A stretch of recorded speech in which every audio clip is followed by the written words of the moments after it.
It's like I'm presenting my case for world peace at Buckingham Palace or something. To be fair, Croftwood Academy is the most expensive school within 500 miles. The kids wear blazers, even in searing heat, and there are probably more Teslas in the parking lot than in the nearest dealership. These kids will have access to opportunities that 99% of the kids in New York can only dream of. Nepotism lives on. When I think about the way I dragged myself to the top using nothing but my own blood, sweat, and tears, I feel a little sick inside. Your parents sent you here to give you the very best in education. I nod to the principal and his chest swells with pride. Then I turn back to the kids.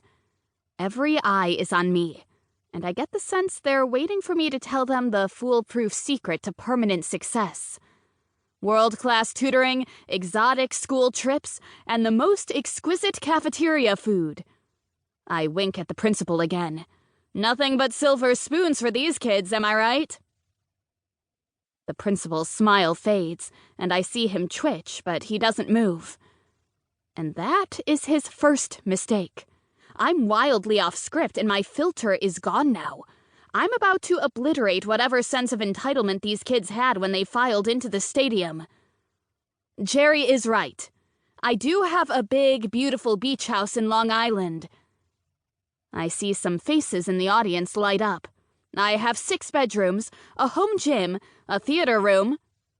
Murmurs of appreciation ripple through the stadium. I run on the beach at sunrise, and I do yoga on my balcony at sunset.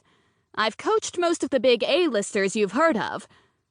I rattle off a list of names, breaking several clauses in my non-disclosure contracts.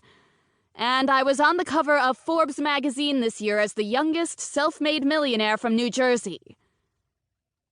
New Jersey. There's a slight shift in the mood at the name, as there always is from kids in these types of schools. I usually ignore it and move on, but my rules are out the window today. I choose to address it this time. Yes, New Jersey. I stretch my face into a massive grin. Can you believe it? I'm not from West Village or the Upper East Side. I'm not even from Manhattan. I grew up in a modest little town right next to Jersey City. There's a gasp. Then 2, then 3 or 4.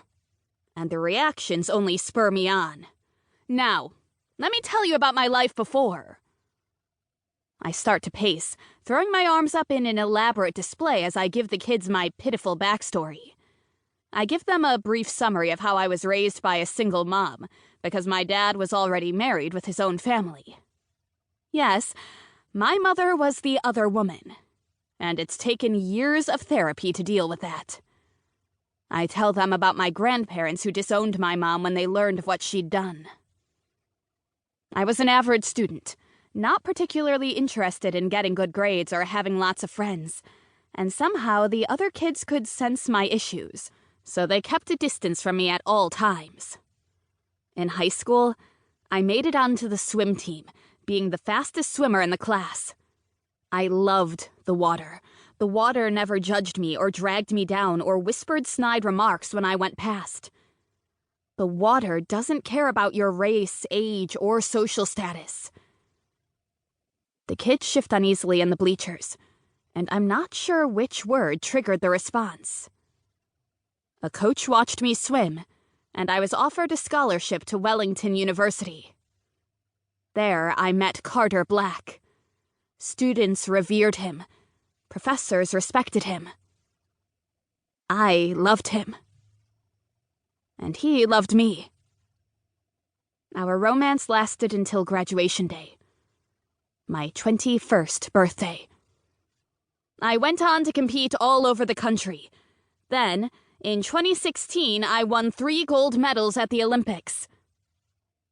The principal is smiling again, happy now that I'm talking about being successful and not throwing shade at his school.